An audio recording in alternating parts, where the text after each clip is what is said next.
Hi, my name is Jesus Ramirez. My presentation is on performance management. This is for HCA 510 final training webinar, and this is for CSULB's Masters in Healthcare Administration Accelerated Program, Summer 2020. On the agenda today, we're going to get a brief introduction into performance management. We're going to go through this presentation's learning objectives. We're going to define performance management. We're going to see the importance of performance management for an organization and the employee. We're going to go through some tools of evaluation used in performance management. We're going to summarize this presentation, immediately followed by a description of materials provided to the learner, the activity, and a deliverable. So what are the learning objectives? The first learning objective is that a learner will be able to identify the importance of performance management both to the employee and to the organization. The second learning objective is going to be that a learner will be able to describe a variety of different evaluation tools used in performance management, but in particular, really dive into the graphic rating scale. So how do we define performance management? Simply defined, performance management is a set of tools, processes, and practices used to set goals for an individual employee while ensuring outputs meet organizational goals.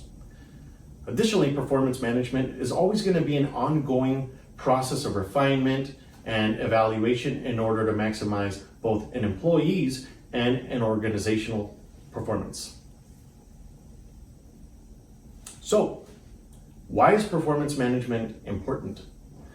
So it's important because it helps engage employees, and more engaged employees produce more.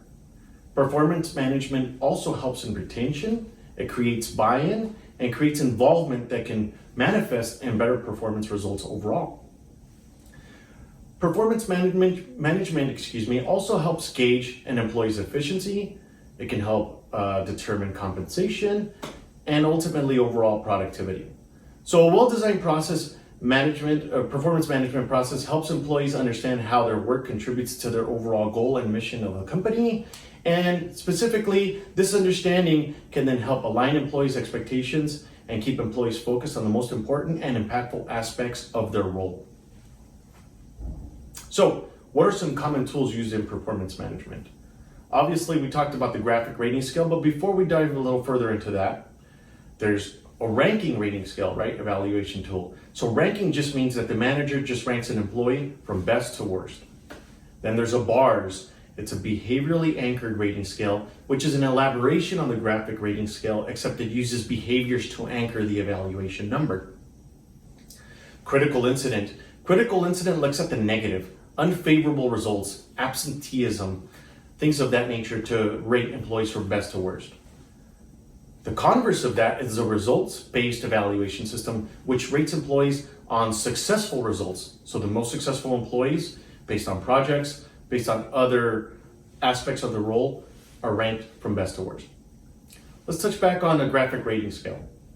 A graphic rating scale just simply means assigning a number anchor to a graphic in order to rate an employee. So for example, it can be a chart, and you can number it from 1 to 5, with 1 being the worst, 5 being the best for different criteria, say performance, absenteeism, deliverables, meeting deadlines. And because you're the designer, you can make it from 1 to 5. Obviously in healthcare for pain, it's 1 to 10, with 10 being the worst, 1 being the least. And hey, you're designing it, so why don't you flip it? What if 10 is the best and 1 is the worst, right? So you can design it however which way you want, as long as it remains consistent and measurable.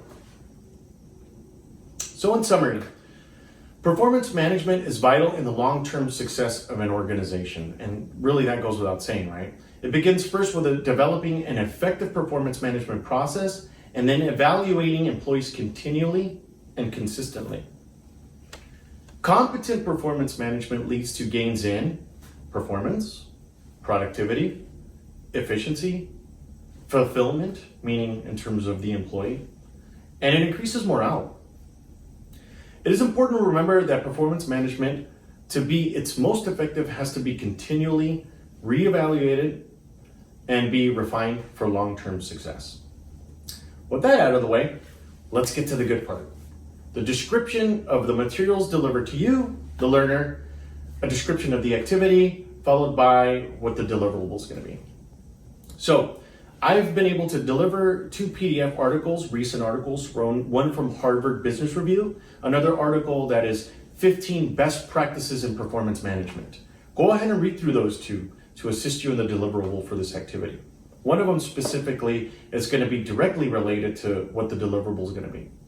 2, go through the link that you'll be presented with in this PowerPoint that goes along with this presentation. The link will take you to a YouTube video that fully describes how to make a graphic grading scale from beginning to end. After those 2 things, go back to the article 15 best practices. If you scroll all the way to the bottom of that article, there's about 5 really key companies in our day and age, including Facebook, Google, and other companies, where they describe their performance management techniques. Develop a graphic rating scale. After you develop a graphic rating scale, go through those 5 or 6 case studies and rank them from best to worst using your graphic rating scale. After you've completed your graphic rating scale, go ahead and turn in to the predetermined Dropbox by the due date. And that's going to be your deliverable. Thank you so much for listening to me. That's the end of my presentation, and good luck to you. Thank you so much.